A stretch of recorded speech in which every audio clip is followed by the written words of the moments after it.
अस्सलाम वालेकुम गर्ल्स। कल हमने देखा था आपका role of physical policy under fix exchange rate system, ठीक है।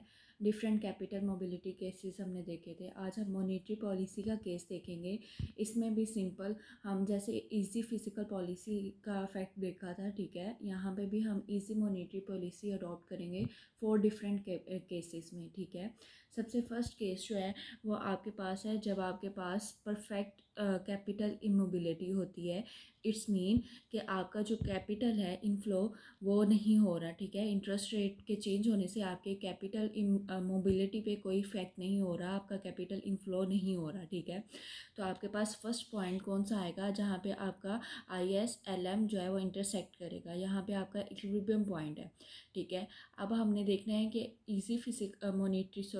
इजी मॉनेटरी पॉलिसी अडॉप्ट करेंगे तो हमारे जो EB कर्व है, BP कर्व है, इसको क्या इफ़ेक्ट होगा, ठीक है। आपकी क्या चेंजिंग्स आएंगी। तो जब आप इजी मॉनेटरी पॉलिसी यूज़ करते हो तो आपके LM कर्व जो है वो राइटवर्ड शिफ्ट कर जाएगा। मींस मनी सप्लाई को इंक्रीज़ करते हो और इंटरेस्ट रेट को कम करते हो। जब आप मनी सप्लाई को इंक्रीज़ करोगे तो आपकी इनकम इंक्रीज़ होगी और आपका इंटरेस्ट रेट डिक्रीज़ होगा।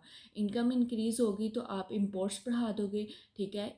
बैलेंस ऑफ पेमेंट डेफिसिट में जाएगा। इंटरेस्ट रेट डिक्रीज़ होगा तो आप क्या करोगे कि आप अपना कैपिटल इनफ्लो भी कम कर दोगे। कैपिटल इनफ्लो भी कम हो जाएगा जिससे आपका बैलेंस ऑफ पेमेंट यहाँ से भी डेफिसिट में जाएगा। इट्स मीन ये वाला पॉइंट जो है ये आपके बैलेंस ऑफ पेमेंट के डेफिसिट को शो कर रहा है। तो आपने इक्विलिब्रियम में जाना है वापस जब आपकी मनी सप्लाई इंक्रीज़ हुई है और इंटरेस्ट रेट डिक्रीज़ हुआ है तो आप फिर से डेफिसिट में हो, यानी कि EB कर्व से जो नीचे पॉइंट है ये आपका डेफिसिट का पॉइंट है, ठीक है। तो वापस मूव करने के लिए आप फिजिकल पॉलिसी में भी क्या करते थे कि मनी सप्लाई को डिक्रीज़ कर देते थे, ठीक है। यहाँ पे एक और कॉन्सेप्ट है कि आपके जो फॉरेन एक्सचेंज रिजर्व्स हैं, ठीक है।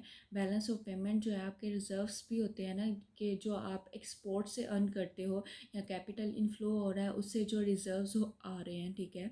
तो यहाँ पे क्या होगा कि आपके फॉरेन एक्सचेंज रिजर्व्स जो हैं वो कम हो जाएंगे और उस आपका जबकि फ़िक्स एक्सचेंज रेट सिस्टम है तो फिक्स एक्सचेंज रेट सिस्टम को फिक्स्ड रहने के लिए आप क्या करोगे कि सेंट्रल बैंक से रिज़र्व्स यूज़ करोगे। जब सेंट्रल बैंक से आप रिज़र्व्स लेके यूज़ करोगे तो आपके पास जो फ़ॉरेन मनी बेस है वो कम हो जाएगी, ठीक है। तो फ़ॉरेन मनी सप्लाई जब आपके पास कम होगी तो आपका LM कर्व जो है वो बैकवर्ड शिफ्ट कर जाएगा, दोबारा से वही पहला वाला पॉइंट, वही इक्विलिब्रियम पॉइंट आ जाएगा। तो इस केस में क्या होगा कि आपकी मॉनेटरी पॉलिसी जो है वो इनअफेक्टिव होगी, ठीक है। सेकंड केस है हमारे पास रिलेटिव कैपिटल इमोबिलिटी का, ठीक है। जब आपके पास इंटरेस्ट रेट चेंज होता है और आपका जो BP कर्व है, यहाँ कैपिटल इनफ्लो है, वो इतना ज़्यादा चेंज नहीं होता है, इतना अफेक्ट नहीं होता। उस केस में क्या होता है कि EB कर्व आपका स्टीपर होता है, ठीक है। सेम आपने इसी मॉनेटरी पॉलिसी यूज़ करोगे, आपका कर्व जो है वो राइटवर्ड शिफ्ट कर जाएगा। मनी सप्लाई को बढ़ा दोगे, इंटरेस्ट रेट कम होगा, आपकी इनकम जो है वो बढ़ जाएगी। जब इनकम बढ़ेगी इंपोर्ट्स को बढ़ा दोगे आप, दूसरी साइड पे कैपिटल इनफ्लो जो है वो कम हो जाएगा, ठीक है। तो बैलेंस ऑफ पेमेंट जो है वो डेफिसिट में चले जाएगा। इस डेफिसिट को मीट करने के लिए आप क्या करोगे, मनी सप्लाई को फिर से कम कर दोगे तो आपका पॉइंट 1 पे आ जाओगे जहाँ पे आपका BP कर्व IS और LM जो है वो बैलेंस होंगे, ठीक है। नेक्स्ट है हमारे पास आपके जो रिलेटिव कैपिटल मोबिलिटी का केस, जिसमें आपका इंटरेस्ट रेट थोड़ा सा चेंज होता है लेकिन आपका जो EB कर्व है, कैपिटल इनफ्लो है, वो ज़्यादा चेंज होता है और EB कर्व आपका फ्लैटर होता है, ठीक है। फर्स्ट पॉइंट हमारे पास क्या आ रहा है जहाँ पे तीनों के तीनों इंटरसेक्ट कर रहे हैं, ठीक है। यहाँ पे आपके Y0 जो है वो इनकम है और I0 इंटरेस्ट रेट है। देन आप क्या करोगे, इजी मॉनेटरी पॉलिसी को यूज़ करोगे तो आपका LM कर्व जो है वो राइटवर्ड शिफ्ट कर जाएगा। जब राइटवर्ड शिफ्ट करेगा इनकम इंक्रीज़ होगी, दूसरी साइड पे आपका इंटरेस्ट रेट डिक्रीज़ होगा। सेम सिमिलर केस जैसे आपने पहले दो किए हैं, ठीक है। जब इस तरह होगा तो आपके जो रिज़र्व्स हैं वो कम होंगे, रिज़र्व्स कम हो तो आपके एक्सचेंज रेट अफेक्ट होता है, ठीक है। तो वो एक्सचेंज रेट फिक्स रहे तो आपको सेंट्रल बैंक जो है वो रिज़र्व्स देती है। जब सेंट्रल बैंक रिज़र्व्स देती है तो आपकी जो फ़ॉरेन मनी बेस्ड होती है ना सप्लाई, वो कम हो जाती है। तो वो जब कम होती है तो आपका LM कर्व दोबारा से वापस शिफ्ट कर जाता है, ठीक है। और दूसरा हमने कल देखा था कि जब भी हम बैलेंस में लाना चाहते हैं, ठीक है, इस चीज़ को, जब आपका इंटरेस्ट रेट कम होता है, इनकम बढ़ रही होती है, तो आप क्या करते हो कि मनी सप्लाई को कम कर देते हो, ठीक है। जब आप कम करते हो तो ये बैकवर्ड शिफ्ट करेगा और उसी पॉइंट पे आ जाएगा जहाँ पे आपका इक्विलिब्रियम था, ठीक है। फोर्थ वन है हमारे पास